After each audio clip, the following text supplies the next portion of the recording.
Hello friends, આજે હું તમારી માટે 11 માટે ફરાળી કચોરી કે પછી પેટીસની રેસીપી લઈને આવી છું. તો ચાલો આજની આ રેસીપી બનાવવાનું શરૂ કરીએ. ફરાળી કચોરી બનાવવા માટે સૌપ્રથમ આપણે બટાકા લેવાના છે. તો અહીંયા આગળ મેં બટાકાને બાફીને લીધા છે અને છોલી લીધા છે. તો અહીંયા આગળ બાફેલા બટાકાને આપણે આ રીતે છીણીથી છીણી લેવાના છે, જેથી એ સરખા મેશ થઈ જશે. તમે હાથેથી પણ સરખા મેશ કરી શકો છો. અને બટાકામાં બાફતી વખતે મેં ફરાળી મીઠું થોડુંક નાખ્યું હતું.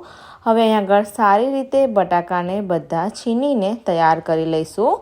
અહીંયા આગળ બધા બટાકા જે છે તે છીણાઈ ગયા છે. હવે આપણે એમાંથી 1 કપ જેટલો બટાકાનો માવો લઈ લઈશું, જે આપણે કચોરીની અંદરનું જે ફિલિંગ કરવાનું છે તેના માટે આગળ હું આમાંથી જ 1 કપ જેટલો બટાકાનો માવો લઈ લઈશ. આની અંદર આપણે 1/4 કપ જેટલો આરા લોટ ઉમેરવાનો છે, જેનાથી બાઇન્ડિંગ ખૂબ જ સારું આવશે. આગળ આપણે 1 ચમચી જેટલું મીઠું પણ ઉમેરી દઈશું અને હવે આપણે સારી રીતે મિક્સ કરીને લોટ બાંધી દેવાનો છે.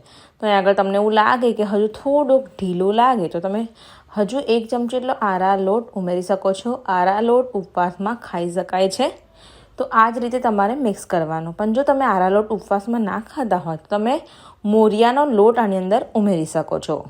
તો આગળ તમે જોઈ શકો છો ખૂબ જ સરસ રીતે આ એકદમ પરફેક્ટ મિક્સ થઈ ગયું છે.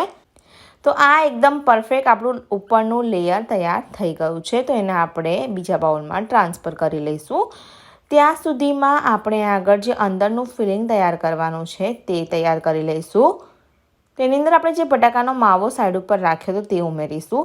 1/4 કપ જેટલું સૂકા કોપરાનું છીણ ઉમેરીશું. તમે લીલા કોપરાનું છીણ પણ ઉમેરી શકો છો. 1/4 કપ શેકેલા સિંગદાણાનો પાવડર ઉમેરીશું. 1 ચમચી લીલા મરચાં અને આદુની પેસ્ટ ઉમેરી છે. 1 મોટી ચમચી કાજુના ટુકડા ઉમેર્યા છે. અહીં આગળ આપણે ખટમીઠો બનાવવા માટે 1 મોટી ચમચી લીંબુનો રસ ઉમેરીશું. 1/4 ટીસ્પૂન જેટલું મીઠું ઉમેરીશું અને આપણે આગળ દળેલી ખાંડ ઉમેરીશું 2 ચમચી જેટલી અને 2 મોટી ચમચી જેટલા ફ્રેશ કાપેલા ધાણા ઉમેરી અને બધું આપણે સારી રીતે મિક્સ કરવાનું છે. અંદરનું ફિલિંગનો જે ટેસ્ટ છે તે ખટમીઠો અને હલકો તીખાશ જેવો આવવો જોઈએ, એટલે એમાં મસાલા થોડા વધારે પડતા આગળ રાખવાના છે. તો તમે જોઈ શકો છો આ ખૂબ જ સરખી રીતે મિક્સ થઈ ગયું છે.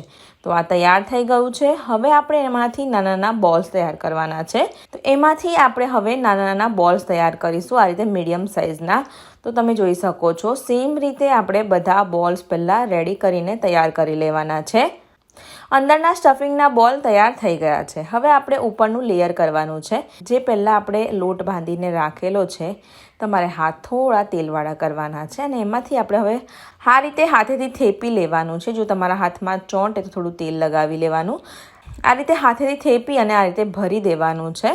તમે થોડો આરા લોટ લગાડીને પણ તમે થોડુંક, જો તમારા હાથમાં ચોંટે તો તમારે થોડો આરા લોટ લગાવી અને સરખી રીતે ગોલ મોટી કચોરી બનાવી દેવાની છે.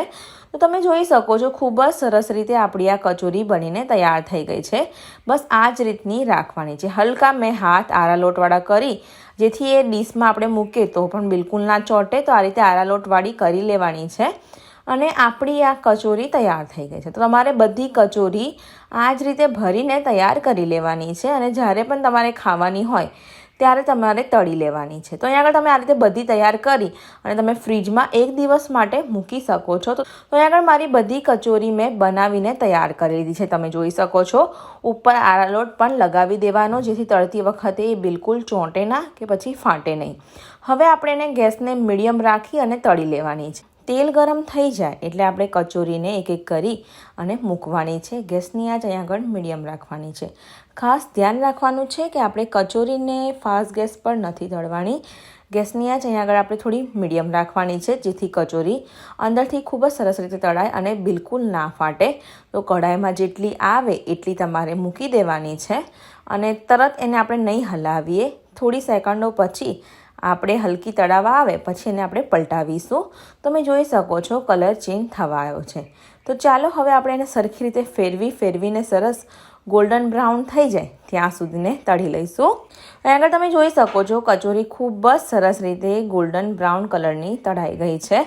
તો બસ હવે આપણે એને કાઢી લઈશું. તો સેમ રીતે તમારે બધી ફરાળી કચોરી બનાવીને તૈયાર કરી લેવાની છે. અને તો ઉપવાસ માટે આપણી આ ફરાળી કચોરી તૈયાર થઈ ગઈ છે. તમે એને ચટણી સાથે સર્વ કરી શકો છો, દહીં સાથે સર્વ કરી શકો છો. ફરાળી ચટણીની રેસીપી ઓલરેડી ચેનલ પર મેં મૂકેલી છે, તો તમે એ ચટણી બનાવી અને ગરમા ગરમ આ ફરાળી કચોરી જરૂરથી બનાવજો. તમને જો મારો આ વિડીયો ગમ્યો હોય તો લાઇક અને શેર કરી અમારી યુટ્યુબ ચેનલને સબસ્ક્રાઈબ કરવાનું બિલકુલ ના ભૂલતા. મળીશ એક આવી જ નવી રેસીપી સાથે. ત્યાં સુધીને આવજો.